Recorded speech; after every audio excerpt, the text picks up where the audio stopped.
আচ্ছা, অনেকদিন পরে ভিডিও বানাচ্ছি, তাই না? মাঝখানে একটু ডিমোটিভেট হয়ে গেছিলাম সমস্ত কিছু নিয়ে। কারোর নম্বর বেশি, কারোর নম্বর কম, কেউ বাড়ির পাশে চাকরি পাচ্ছে সেই বিষয় নিয়ে একটু তো ডিমোটিভেট হওয়ারই কথা।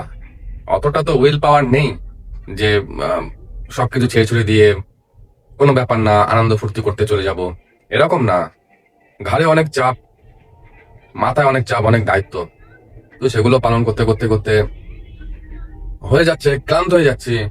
বাড়িতে ফ্যামিলির প্রবলেম, শরীর খারাপ লেগে থাকে। দেখো, মানে সবার ফ্যামিলিতে অল্প একটু প্রবলেম থাকে, কারোর বেশি কারোর কম, এটাই তো বাস্তব, তাই না? এবার হয়তো আমার পরিমাণটা বেশি, বেশি বলতে কি পাহাড় সমান। এবার অনেকের আছে একটু কম। তা এগুলো করতে করতে না মানে ক্লান্ত হয়ে যাচ্ছি। মানে আমার উইল পাওয়ারটা খুব বেশি, কিন্তু আস্তে আস্তে না হেরে যাচ্ছি। মানে মনে হচ্ছে যেন আর হচ্ছে না, আর আর হয়তো পারবো না। কিন্তু হঠাৎ করে একটা ভিডিও আসলো আমার সামনে, যার জন্য ভিডিওটা বানাতে একটু মোটিভেট হলাম। সেখানে বলছে যে যে রাস্তায়, যে গলি দিয়ে তুমি যাচ্ছ বা যে দরজায় তুমি ধাক্কা মারছো, সেই দরজা যতক্ষণ না ভাঙবা, না ঢুকতে পারছো, ততক্ষণ ঠকঠক করে যাও।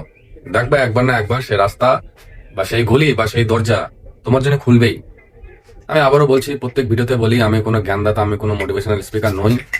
আমার লাইফ এক্সপিরিয়েন্স দিয়ে আমি ভিডিও বানাই, বা তোমাদেরকে আমার মতন যারা আছে তাদেরকে একটু বলি আমার লাইফ কাহিনী, যে কেমন চলছে, মানে যাতে তারাও রিলেট করতে পারে। এটা আমার মেন উদ্দেশ্য।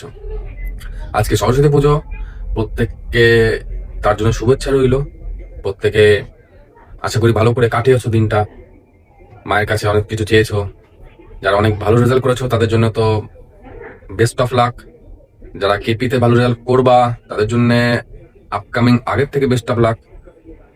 যারা মাঠে পাস করেছো তাদের জন্য শুভেচ্ছা। যারা করতে পারোনি, অল্পের জন্য একটু বেঁধে গেছে, তাদের জন্য বলবো সবকিছু ভুলে প্রতিদিন মাঠে যাওয়ার চেষ্টা করো। কোনো ছুটি মুটি নেওয়ার দরকার নেই, ছুটি বলে জীবনে কিছু হয় না। এটা মানে ছুটি জিনিসটা ভুলে যাও। 7-8 ঘন্টা, 9 ঘন্টা, 10 ঘন্টা ঘুমানোর কোনো দরকার নেই। কম ঘুমাও, পড়াশোনা করো, আর ব্যাকআপ প্ল্যান রাখো। সবসময় বলবো যে শুধুমাত্র চাকরিটা পেতেই হবে এই ধান্দায় যদি থাকো, তাহলে যদি না পাওয়া যায় তাহলে কিন্তু লাইফে এমন একটা ফেজে পড়ে যাবা যে তখন আর কোনো উপায় থাকবে না। আমাদের ওয়েস্ট বেঙ্গলের কন্ডিশন এমনি তোমরা জানো।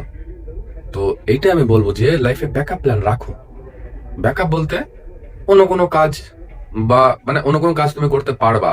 যদি এই লাইনটা না হয়, যদি না হয়, তখন কি করবা? তখন কি সব শেষ? এটার কথা বলছি যে ব্যাকআপ রাখো আর চেষ্টা চালিয়ে যাও, অবশ্যই হবে। চলো, কালকে আবার নতুন কোনো ভিডিওতে দেখা হবে। ধন্যবাদ, ভালো থাকবে।